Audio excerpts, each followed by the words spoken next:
नमस्कार, आप देख रहे हैं बिग डिबेट और आपके साथ मैं हूं दीपेश जैन। मध्य प्रदेश में 29 सीटें जीतने के बाद कांग्रेस बैकफुट पर है और कांग्रेस के अंदर खाने अब नाराजगी के स्वर भी उठने लगे हैं और जो हश्र हुआ मध्य प्रदेश में कांग्रेस का, उसको लेकर अब कांग्रेस के अंदर खाने से बयानबाजियों का दौर शुरू हो गया है।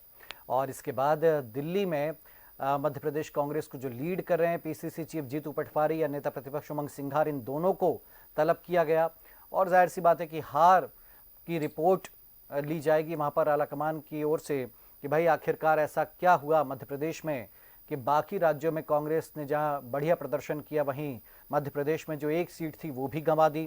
कमलनाथ को लेकर यहाँ पर तीखे स्वर भी सुनने को मिल रहे हैं। कमलनाथ भी दिल्ली पहुंचे, सोनिया गांधी से मुलाकात की। हालांकि क्या हुआ बातचीत में ये उन्होंने नहीं कहा। तो कुल मिलाकर के एक तरफ भाजपा के जो सांसद हैं उन्होंने अपनी एकता का प्रदर्शन किया, एक साथ नजर आए सभी के सभी और बेहद खुश थे। मुख्यमंत्री डॉक्टर मोहन यादव भी यहां पर पहुंचे। तो दूसरी तरफ जो कांग्रेस के नेता हैं वो अब हार पर मंथन करते नजर आएंगे और क्या इसके साइड इफेक्ट भी होंगे, क्योंकि अजय सिंह कांग्रेस के बड़े लीडर, बड़ा चेहरा, और उन्होंने कहा है कि अब जो नतीजे आए उस पर एक्शन जरूर हाईकमान को लेना चाहिए। तो किस पर गाज गिरेगी, कौन निशाने पे रहेगा? चूंकि दिग्विजय सिंह भी चुनाव हारे हैं, उन्होंने ज्यादा कुछ नहीं कहा, लेकिन वो इसलिए अभी सेफ जोन में क्योंकि वो राज्यसभा के सांसद हैं। कमलनाथ क्या किसी नई भूमिका में आने को आतुर हैं? वहीं जीतू पटवारी और उमंग सिंघार क्या सफाई पेश करेंगे दिल्ली दरबार में, ये भी एक बड़ी बात है। और दूसरी तरफ शिवराज सिंह चौहान ने कांग्रेस पर निशाना साधते हुए कहा कि कांग्रेस तो कलह का गढ़ है, कांग्रेस में बहुत कलेश होते हैं और इसी कारण वो जो है इतनी बुरी स्थिति में पहुंची है। बहरहाल तो इस पर चर्चा हम करें, लेकिन पहले आपको सुनवाते कि कमलनाथ ने और अजय सिंह ने क्या कुछ कहा अब तक के नतीजों पर। पहले वो सुनवाते हैं। हमने मध्य प्रदेश की बात करी और आज की जो राजनीतिक परिस्थितियां हैं देश में उसकी बात करी और क्या हो रहा है, क्या होना चाहिए, ये सब बातें हुई। और हम देख रहे हैं क्या करते हैं चंद्रबाबू नायडू और नीतीश कुमार। ये पूरा प्रशासन का उपयोग, पैसे का उपयोग, दुरुपयोग, सब छोटे छोटे लोगों को बड़े बड़े पैसे देना, यही इनका कारण था। जनता बहक गई। कारण एक दिन का नहीं होता है, उसके बहुत कारण है। सरकार न टिकना एक कारण है, 15 महीने में चुनी हुई सरकार गिरना, उसके बाद बहुत सारे प्रभावशाली कांग्रेस के नेता भारतीय जनता पार्टी में जाना, उनको किसी ने रोका नहीं, वो कारण है। फिर कोई एक नेता कहते हैं कि मैं जा रहा हूं, फिर नहीं जा रहा हूं, फिर जा रहा हूं, फिर नहीं जा रहा हूं, उसका बहुत बड़ा असर पूरे मध्य प्रदेश के कार्यकर्ताओं में पड़ा है कि इतने बड़े नेता ही यदि भाजपा में जाने के इच्छुक, अब कौन थे ये आप लोग जाने, बहुत सारे लोग उनके साथ जाने को तैयार थे, ये चर्चा का विषय है। तो एक साधारण कार्यकर्ता भी उसमें मजबूर होके सोचता था कि क्या है। देखिए, संगठन के बारे में जिनको बहुत कम समय का काम करने का मौका मिला उसके लिए मैं कुछ नहीं कह सकता हूँ। उन्होंने कोशिश जरूर की होगी, लेकिन मध्य प्रदेश के लिए Akhil Bharatiya Congress committee, high command कुछ समय बाद समीक्षा करे और यहाँ पर किस रणनीति के तहत आगे चलना है, क्योंकि हम सब चाहते हैं कि अगला चुनाव जब भी होगा उसमें मध्य प्रदेश में कांग्रेस की सरकार बने और ये 29-0 वाला मामला खत्म किया जाए। ये तो केंद्र हाईकमांड तय करेगा कि चेंज करें ना करें, लेकिन जिम्मेदारी तो लेनी पड़ती है। भाई, मैं नेता प्रतिपक्ष था, सरकार नहीं बनी 2013 में, मुझसे कहा गया कि आप फेल हो गए, तो इस्तीफा दे दिया था। जी आगे आने वाले समय भी लोगों को सोचना पड़ेगा। चलिए, तो अजय सिंह ने बातों ही बातों में बहुत गंभीर बातें कह दी हैं, इशारा भी कर दिया कि हार के कारण क्या रहे और एक बड़े नेता की तरफ भी उन्होंने निशाना साधा और यहाँ पर सभी जानते हैं कि वो नेता कौन है। और उन्होंने एक और बात कही कि भाई हार की जिम्मेदारी लेना पड़ती है, जब मैं नेता प्रतिपक्ष था हमने भी हार की जिम्मेदारी ली थी और इस्तीफा दिया था। बहरहाल इन बातों के मायने क्या और कांग्रेस पर इसका क्या असर पड़ेगा, हमारे साथ कुछ खास मेहमान है, चर्चा करेंगे। डॉक्टर दुर्गेश केसवानी जी हैं भाजपा की ओर से। डॉक्टर साहब आपका स्वागत है। हमारे साथ में कांग्रेस की ओर से बैजनाथ सिंह जी हैं, आपका बहुत स्वागत है। बैजनाथ जी पूर्व विधायक हैं आप, और वरिष्ठ पत्रकार भानु चौबे जी आपका भी स्वागत करते हैं। सबसे पहले बैजनाथ जी, तो निशाना साध रहे हैं शिवराज जी, उस पर तो आएंगे बाद में, लेकिन जो अजय सिंह कह रहे हैं कि भाई सरकार गिरना सरकार टिकना नहीं, चलो वो भी छोड़ दो, लेकिन कोई नेता गया उसके बाद में भी, सरकार बनने के बाद भी, भाजपा की जब बन गई उसके बाद गए, किसी ने रोका नहीं, ठीक है। और आपके पीसीसी चीफ कहते थे पटवारी जी कि भाई जाए अच्छा है, बोझ टला, बोझ कम हुआ, ये भार थे, बोझ थे, इस तरह की बातें। फिर जो एक उनने दो बातें कही उस पर तो बाद में आऊंगा, लेकिन ये बैजनाथ जी आपके हिसाब से जो मध्य प्रदेश में स्थिति बनी, कांग्रेस की एक भी सीट नहीं जीत पाए आप लोग, और चुनाव पहले आपने दावा किया था कि 10 सीटें हम जीतेंगे कम से कम, आपके हिसाब से क्या कारण रहे? निश्चित तौर पर हार के कारण हम कांग्रेस ही हार का कारण है, और हार के जो कारण है उन पर कांग्रेस सर विचार कर रही है। आदरणीय राहुल भैया ने जो कहा है, निश्चित तौर पर वो बड़े अनुभवी लीडर हैं, और उन्होंने जो बात कही है मैं उनकी बातों से पूरी तरह सहमत हूँ। और हार के कारणों को अब अभी हमारी जो बैठक होगी उसमें ढूंढा जाएगा किस तरह से हम चुनाव हारे, और आगे 2028 के चुनाव में हम किस तरह से जीतेंगे, इस पर भी हम लोग मंथन करेंगे। निश्चित तौर पर इस हार का कारण हम किसी और को नहीं बल्कि हम अपने आप को ही देते हैं कि हम कांग्रेसियों के चलते ही हम ये चुनाव हारे हैं।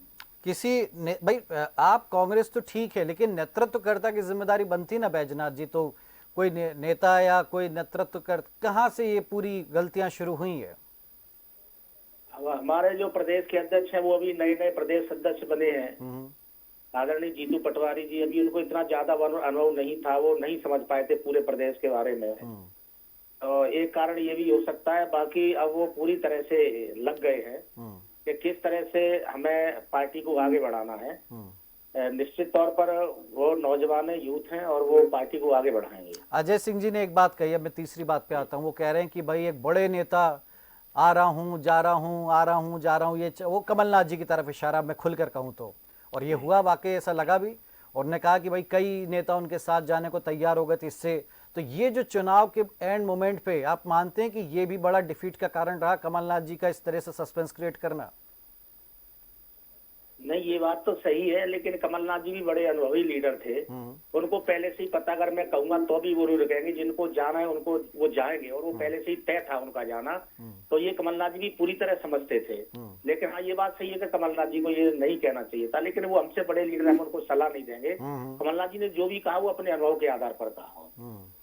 नहीं कहा नहीं, वो तो खुद कह रहे, खुद ही जाने के लिए ऐसे नहीं, दिल्ली में पूरा क्या माहौल बना था, दिल्ली पहुंच गए हैं और किसी वक्त भाजपा ज्वाइन कर सकते हैं, और उनके साथ पता नहीं कितने विधायक और कितने कौन कौन चला जाएगा, ये माहौल बना था ना, तो आपने भी देखा। हाँ, ये बना तो था। अरे इसका भी थोड़ा बहुत नुकसान हुआ है, जब बड़ा लीडर इस तरह की बात है उसके बारे में होती है, तो निश्चित तौर पर छोटे लीडर है फिर वो भी बड़े उसमें पड़ जाते हैं, पशु के इसमें कि ये क्या होने वाला है, क्या होगा। यानी तो ये निश्चित तौर पर चुनाव के समय पर ऐसी बातें नहीं होना चाहिए, लेकिन बड़े लीडर है, आप भी जानते हैं, हम भी जानते हैं। समझ सकते हैं। तो दुर्गेश जी, आज तो मतलब आपके लिए कुछ बोलने को ही नहीं रहा फिर, अब तो बैजनाथ जी ने साफ गोई से सब कुछ स्वीकार कर लिया कि हाँ भाई, और अजय सिंह ने जितनी बेबाकी से कहा वो तो जाने ही जाते हैं कि भाई वो 100 सुनार की एक लोहार की टाइप से अपनी बात रखते, पहले देखते रहते क्या तमाशा चल रहा है कांग्रेस में, कौन क्या कर रहा है, कौन कितना गलत कर रहा है, और फिर जब उनकी बारी आती है तो सुनाते हैं सबको। ये पहले भी हमने देखा, अजय सिंह जी ने जब अब सरकार गिर गई थी तब भी अपनी पीड़ा जाहिर की थी, और आज वो फिर कह रहे हैं। तो दुर्गेश जी, लेकिन मैं आता हूँ आपके पास। दुर्गेश जी, एक पहले आप बयान सुनवा दे, शिवराज जी किस अंदाज में आज कांग्रेस को घेरते नजर आए और क्या कहा कांग्रेस के लिए, जरा वो बयान हम सुनवा दे शिवराज जी का, फिर मैं आता हूँ दुर्गेश जी आपके पास। कांग्रेस में सुलह कब थी? कलह का घर ही कांग्रेस, आपस में भी कलह और देश में भी कलह तो की है कांग्रेस ने। देश के विभाजन की जिम्मेदार है कांग्रेस। अगर देश का टुकड़े भी हुए थे तो कांग्रेस के कारण ही हुए थे। अब कांग्रेस में तो कलह ही होता और क्या होगा। जी, तो ये देखिए शिवराज जी का बयान। अब दुर्गेश जी बात पूरी कीजिए भाई। वैसे बैजनाथ जी ने सब स्वीकार कर लिया, लेकिन फिर भी आप कोई प्रतिक्रिया देना चाहेंगे भाई? अब जो बातें आ रही हैं, दिल्ली दरबार जो बुलाया जा रहा है, और ये भी कम नहीं है, ये भी मतलब ये भी एक इम्पोर्टेंट पॉइंट है कि आपने भी उनके खेमों में गड़बड़ करने की, वहाँ के नेताओं को तोड़ कर लाने की खूब कोशिशें की, और उसका परिणाम भी हुआ कि आप जीते, उनके कई नेता आप तोड़ लाए। देखिए दीपेश जी, ये कांग्रेस का नितांती आंतरिक मामला है, पर चूंकि राजनीतिक दल हैं और राजनीतिक दल जब या किसी विपक्षी दल के बारे में, अभी जैसे बैजनाथ जी ने सर्टिफिकेट देने का काम कर दिया कि जीतू पटवारी जी अनुभवी नहीं है, नए नए हैं वो, तो जब एक प्रवक्ता बैठ के यहाँ पे अपने अध्यक्ष को सर्टिफिकेट दे दे तो कांग्रेस का तो भगवान ही मालिक है। तीन चीजें हुई हैं, एक तो बैजनाथ जी ने भी सर्टिफिकेट दिया जीतू पटवारी जी को, और राहुल सिंह अजय भैया ने स्पष्ट कर दिया कि 2013 में हम नेता प्रतिपक्ष थे और नैतिकता के आधार पर मैंने इस्तीफा दे दिया था। तो वो स्पष्ट रूप से उनका इस्तीफा मांग रहे हैं अपने जीतू पटवारी जी का। अच्छा, रही बात कमलनाथ जी की, तो कमलनाथ जी भी निश्चित रूप से यही कहते हुए दिखे, अपने संगठन की बुराई करते हुए दिखे, और जिस तरह से कमलनाथ जी ने कहा कि शासन प्रशासन वाली बात भी मैं सुन रहा था आपके चैनल पे कि उनका दुरुपयोग, तो क्या 29 सीटों पर ऐसा हुआ? आपके पास खुद की वो नहीं है। एक कहावत कांग्रेस पे फिट बैठती है कि जिंदगी भर बस यही भूल करता आया, धूल चेहरे पे थी और आईना साफ करता आया। ये मेन अपने अंदर खोजने का काम कांग्रेस नहीं कर रही है। कांग्रेस अंदर की बातें जब खोजेगी ना दीपेश जी, तो सब चीजें निकल कर आएंगी। हम पहले से ही कहते थे कि कांग्रेस दड़ों में बटी हुई है, गुटों में बटी हुई है, कबीलों में बटी हुई है, टुकड़े में बटी हुई है। हर उसका एक एक वो कबीले का सरदार है और वो सरदार अपनी अपनी उसकी पैरवी करता है। रही बात अजय सिंह जी की बात, तो वो स्पष्ट रूप से जीतू पटवारी जी का इस्तीफा मांग रहे हैं, और मुझे लगता है कि नैतिकता के आधार पर जीतू पटवारी जी को इस्तीफा भी देना चाहिए, क्योंकि कांग्रेस में न तो उमंग है न पटवारी है। कांग्रेस देखो मध्य प्रदेश में बेचारी है। चलिए, भानु जी के कमेंट हम ले कांग्रेस का बिल्कुल, मैं आता हूं आपके पास फिर। भानु जी, तो भाई ये हालांकि कोई और नेता होता तो पर्दा डालने की कोशिश करता कि इनने धन बल और बाहुबल और छल और कपट और पैसा और ये, हालांकि कमलनाथ जी ने यही कहा कि भाई वो पैसे दे दे करके छोटे छोटे नेताओं को ले गए, लेकिन बैजनाथ जी और अजय सिंह जैसे नेता ही हैं शायद जो कांग्रेस की असली कमजोरी को जानते हैं, असली बीमारी को जानते हैं और उसको दूर करने की चाहत भी रखते हैं ऐसे। या फिर भानु जी आपके हिसाब से कि अजय सिंह जी को अब ताना मारने का मौका मिला है, हाँ, क्योंकि वो तो थे नहीं मैदान में, विधायक बन के अपने बैठे रहे बढ़िया, या फिर जो वो कह रहे ठीक है? नहीं दीपेश जी, मैं थोड़ा सा आपसे सहमत होता हूँ। आपकी तमाम विकल्पों में से एक चुनूंगा मैं। बात ये है, कांग्रेस की यही समस्या है, मैं था तो मैंने ऐसा किया, अब इन्होंने क्यों नहीं किया। ये पार्टी संगठन चलाने का तरीका नहीं है। अजय सिंह अगर आज कह रहे हैं कि 13 में इस्तीफा दे दिया था, तो क्या 13 के बाद कांग्रेस पुनर्जीवित हो गई आपके इस्तीफे से? और क्या आपको इस्तीफा देने के लिए दूसरों ने नहीं ताना मारा था? ये जो शिवराज जी कह रहे हैं कलह का घर है, ये बात तो सच है, लेकिन सवाल ये है कि कलह के घर से कुछ नेता आपसे तोड़ के ले लिए, क्या वो कलह वहां पैदा नहीं करेंगे? वो अमीबा वहां नहीं फैलेगा क्या? ये सवाल है। तो आप ऐसे कलहकारी लोगों को कैसे पार्टी में ले रहे हैं, ये भी सवाल है। यानी सब एक दूसरे पे जिम्मेदारी डाल रहे हैं। कांग्रेस का रोग दीपेश जी आज भी यही है जो आज से 20 साल पहले था। ये एक दूसरे पे जिम्मेदारी डालते हैं, खुद का मौका आता है तो कुछ करते नहीं है। और जहाँ तक जीतू पटवारी का सवाल है, मैं पूरी तरह से कहता हूँ कि जो परंपरा थी वो कायम रहनी चाहिए कि मैं जिम्मेदारी लेता हूँ और मैं अपने पद से अगले आदेश तक इस्तीफा देता हूँ, फिर हाईकमान जो कहेगा वो करूँगा। और उसका लहजा आपने नहीं देखा प्रेस कॉन्फ्रेंस में, मैंने देखा, और उनके शब्द थे कि क्या हाँ जी हाँ मुझे अब इस्तीफा देना चाहिए। देना चाहिए का क्या मतलब? हाँ आप दीजिए ना, कहिए ना दे रहा हूँ मैं। ये देना चाहिए किसको सिखा रहे हैं? देना ही चाहिए आपको।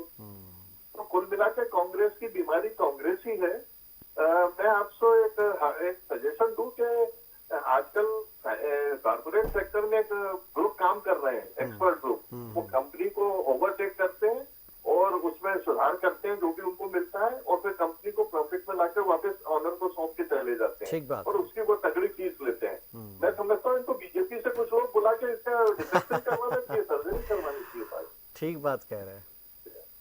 ये भी आपने तंजी कसा है, खतरनाक है, क्योंकि ऐसा संभव तो नहीं है। सुधर रहे हैं, नहीं मान रहे हैं तो क्या किया जाए। हाँ बैजनाथ जी, भाई अब ये बीमारी तो है और पर्दा ही डालते आए अभी तक। आप ठीक है, आपने कहा कि हाँ भाई है, लेकिन अब बाकी नेता आपकी जगह कोई और होता ना, अभी डिबेट में तो बहस कर रहा था दुर्गेश जी कि आपने ऐसा किया और वैसा किया। लेकिन वही बात है कि भाई किसी बच्चे के नंबर कम आए तो दूसरे पे थोड़ी ना दोष डाल सकता है वो कि वो उसने पढ़ने नहीं दिया, वो हमको परेशान करता है। जिसको पढ़ना वो कैंडल लाइट में पढ़ लेता और लैंप के नीचे पढ़ लेता और छत पे बैठ के ही पढ़ लेता है, ठीक है। तो वो देखिए राजनीति है, यहाँ पे आपके भाजपा से उम्मीद तो करोगे नहीं कि वो सब कुछ आपको चुपचाप करने दे, वो एक कोने बैठ जाए। हाँ, तो यही तो राजनीति है। तो बैजनाथ जी भाई, बीमारी का इलाज क्या है? क्या इस्तीफे से पटवारी जो कह रहे भानु जी की भाई देना चाहिए था उनको इस्तीफा, या कम से कम कहते तो सही, झूठे ही सही। भाई राकेश सिंह बने 2018 में अध्यक्ष, भाजपा हार गई, उन्होंने तुरंत नैतिक जिम्मेदारी ली, इस्तीफा दे दिया।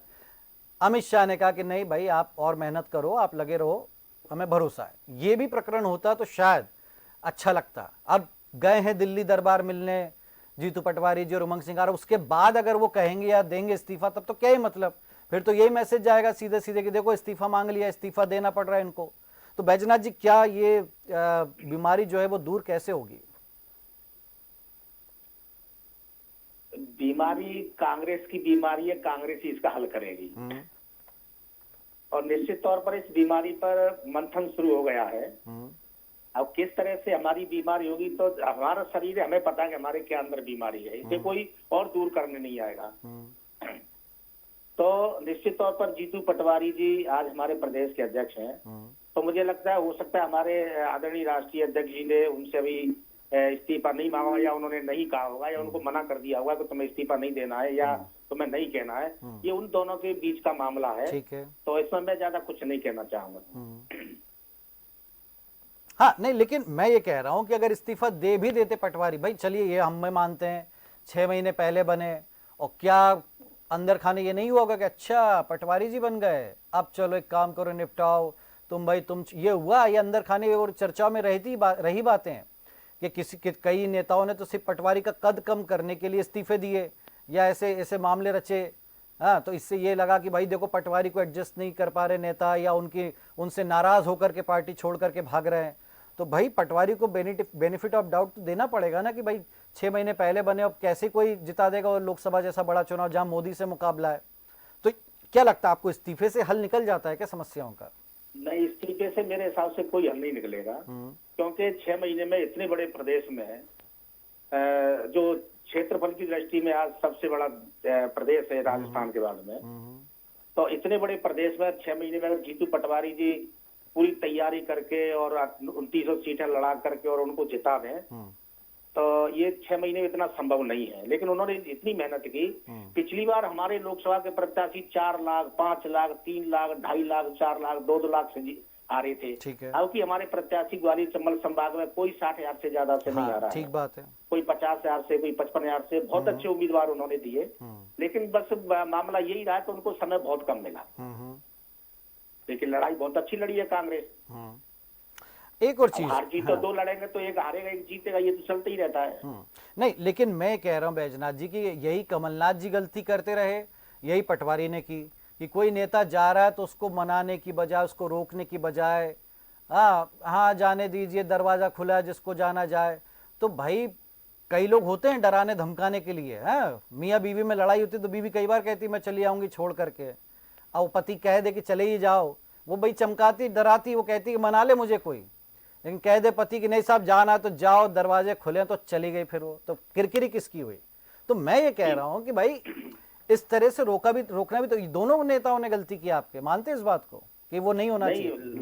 लेकिन दोनों नेता भी ये जानते हैं और आप भी जानते हो, मैं भी जानता हूँ, जिसने जो इतने लंबे समय जो पार्टी में रहा है और वो जाने की अगर बात कर रहा है, तो मुझे तो नहीं लगता कि वो रुकेगा। आदरणीय रामनिवास रावत जी, हमारे कांग्रेस ने उनको 8 बार टिकट दिया विधानसभा का, 6 बार जीते, 2 बार लोकसभा का दिया, चुनाव हार गए, मंत्री बनाया, उनको लोक लेखा समिति का अध्यक्ष ही बनाया जाए, प्रदेश का कार्यकारी ठीक अध्यक्ष है। बनाओ। एंड टाइम पे वो चले गए, उन्होंने जाने की बात की और वो चले गए। जीतू पटवारी कुछ भी कर लेते तो भी राम निवास जी नहीं रुकने वाले थे। ठीक है। तो जिसको जाना है वो तो जाएगा। अच्छा, मतलब उनको रोकना बड़ा असंभव सा था।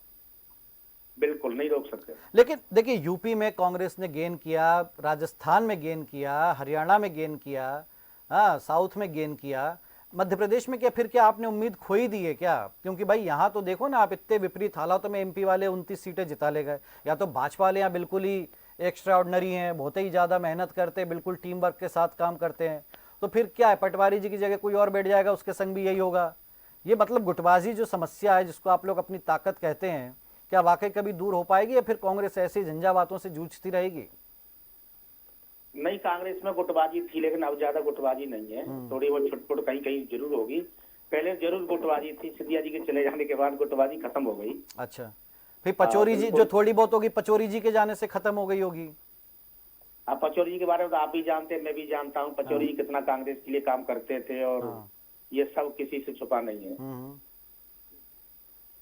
तो ऐसे एक एक करके नेता जाएंगे, जब ये लगता है आपको, जब नेता ही चले जाएंगे तब गुटबा, तो अरुण यादव भी चले जाएं, अजय सिंह भी चले जाएं, दिग्विजय सिंह को भी कह दिया जाए कि घर बैठ जाओ, कमलनाथ जी तो घर बैठ ही गए हैं, ठीक है, विधायक हैं वो, पता नहीं उनके मन में क्या चल रहा है। लेकिन ऐसे फिर कांग्रेस कैसे बचेगी बैजनाथ जी? देखो, ये तो राजनीति का सिद्धांत है, 4 लोग जाते हैं 10 आते हैं, 2 जाते हैं 20 आते हैं। जो दल होता है, दल अगर होगा तो लोग आएंगे और जाएंगे। जाते कम है, आते बहुत ज्यादा है। हाँ। बहुत नहीं, सारे आपके लंबे पास समय तो से कोई नहीं आया ना, यही तो दिक्कत हुई। आए कोई नहीं, आए तो एक आध दो, इक्का दुक्का, वो भी जब उनको और टिकट जगह नहीं खाली मिला। हुई है। अब आएंगे, देखना एक एक जगह पे जो 20-30 साल से जमे और वो चलेगा, वो किसी को पनपने नहीं उसके लिए देते। प्रयास अब भी भीड़ तो लग करना रही है पड़ते हमारे हैं। आने के लिए। नहीं, देखिए, उसके लिए प्रयास करना पड़ते हैं भाई। नई टीम को यही तो करना होगा ना कि लाएं अपने पाले में दूसरे दलों के, भाजपा से लाएं नेता। उनने तो अपनी ताकत बढ़ाई ना। देखिए, कमलेश शाह जैसे विधायक को ले गए वो तोड़ के, और इसी का नतीजा रहा कि छिंदवाड़ा हार गए नकुलनाथ, वरना शायद ऐसा नहीं हो पाता। आएंगे, बहुत सारे लोग आएंगे। लोग ये देख रहे हैं कि कांग्रेस वास्तव में सही देश के हित में काम कर रही है। कांग्रेस की नीतियां बहुत अच्छी हैं।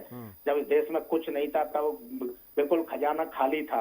खाने के लिए अनाज नहीं था, पहनने के लिए कपड़े नहीं थे, पढ़ने को स्कूल नहीं था, इलाज के लिए हॉस्पिटल नहीं थे, चलने को साइकिल नहीं थी। देश को इतना खड़ा किया। तो जो नई पीढ़ी है वो आज राहुल गांधी जी पे पूरा भरोसा कर रही है और उनके नेतृत्व को स्वीकार कर रही है कि राहुल गांधी जी इस देश में सही रोजगार की, शिक्षा और स्वास्थ्य की बात कर रहे हैं। राहुल गांधी जी इस देश में जाति जनगणना की बात कर रहे हैं। आपको लगता है बैजनाथ जी कि ऐसे मुद्दों पर कोई दल बदलता है वो सीधे विशुद्ध अपना राजनीतिक नफा नुकसान देखते हैं, अपना करियर देखते हैं, अपनी प्रॉपर्टी देखते हैं नेता? है। तो हम भी तो यही कह रहे हैं कि ऐसी सोच के साथ कौन आएगा आपके दल में भाई? जब आपके पास कुछ है ही नहीं, ना केंद्र में है ना प्रदेश में है, तो फिर कोई क्यों आएगा आपके दल में?